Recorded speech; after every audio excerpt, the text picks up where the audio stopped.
16 na abogado ang magdidepensa kay Vice President Sara Duterte sa kanyang impeachment case. Isa-isahin natin ang credentials ng mga ito.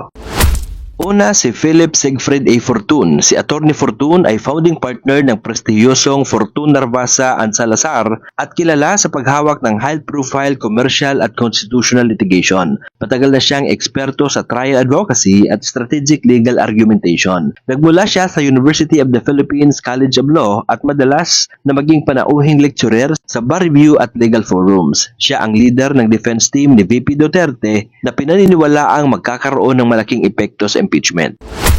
Gregorio Y. Narvasa II. Si Attorney Narvasa II ay member ng kilalang Narvasa Legal Dynasty. Dalubhasa siya sa constitutional and impeachment-related cases. Partner din siya ng Fortun Narvasa and Salazar at aktibo sa litigation at legal research. Nagtapos siya sa isang prestihiyosong law school sa bansa at malaki ang naiambag sa defense strategy dahil sa kanyang malalim na constitutional na kaalaman.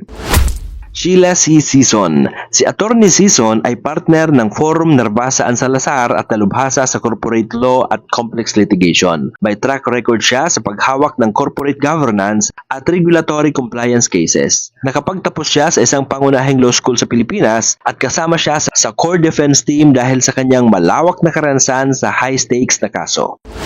Carlo Wakenti Narvasa. Si Attorney CJ Narvasa ay kabilang sa kabataang henerasyon ng Narvasa family at associate sa parehong firm. May background siya sa legal research at case preparation sa complex litigation. Nagtapos rin siya sa isang kilalang law school at matatag ang kanyang akademikong pundasyon. Kasalukuyang tumutulong siya sa pagbuo ng defense memoranda at technical legal opinions.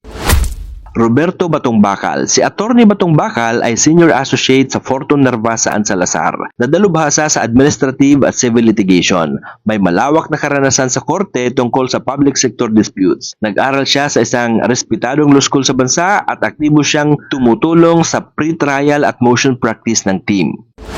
Justin Nicole Gular. Si Attorney Gular ay associate na nakatuon sa commercial na litigation at regulatory compliance. Siya ay nagpamalas ng kahusayan sa paghawak ng corporate regulatory frameworks. Graduate siya sa isang pangunahing institusyon sa advokasya. Binibigyan niya ng suporta ang team sa pag-review ng regulatory issues sa case management.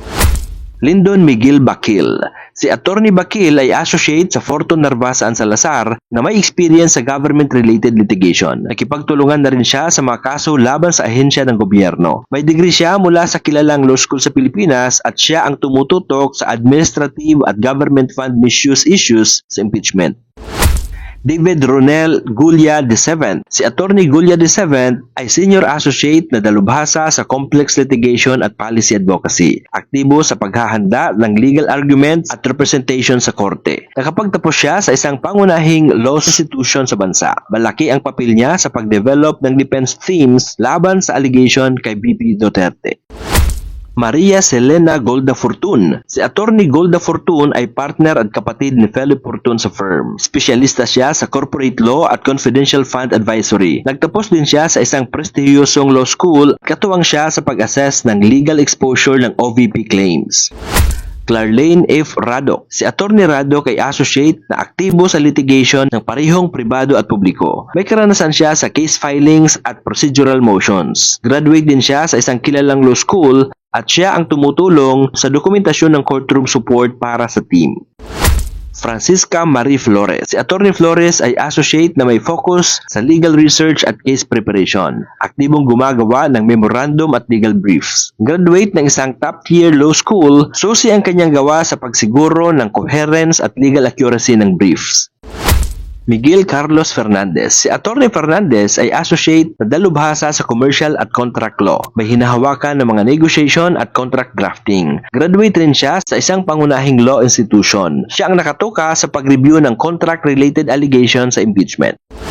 Michael Wesley Poa. Si Attorney Poa ay associate na may background sa commercial at public sector litigation. Nakipagtulungan na rin siya sa track record ng public cases. Graduate din siya sa isang prestihiyosong law school at aktibo siya sa pag-coordinate ng legal strategy at court submissions. Reynold Monsayak. Si Attorney Monsayak ay associate na may karanasan sa corporate at administrative law. Nakakuha siya ng degree mula sa isang pangunahing law school. Nakipagsuporta siya sa advisory research katumbas ng legal positions. Partikular siyang tumututok sa administrative compliance issues. Mark Vinluan. Si Attorney Vinluan ay associate na may specialization sa litigation, aktibo sa courtroom presence at oral argument prep. Graduate rin siya sa isang kilalang law school at nagbigay siya ng support sa trial mechanic at witness preparation. Ralph B. Bodota. Si Attorney Bodota ay associate na tumututok sa case management at court filings. May experience rin siya sa procedural coordination at tribunal communications. Graduate din siya sa isang prestigyosong law institution at siya ang nangangasiwa ngayon sa logistical at administrative aspects ng defense team. Kung nagustuhan po ninyo ang mga ganitong uri ng content, maaari po kayong mag-comment, mag-like, mag-share at mag-follow ng ating Facebook page.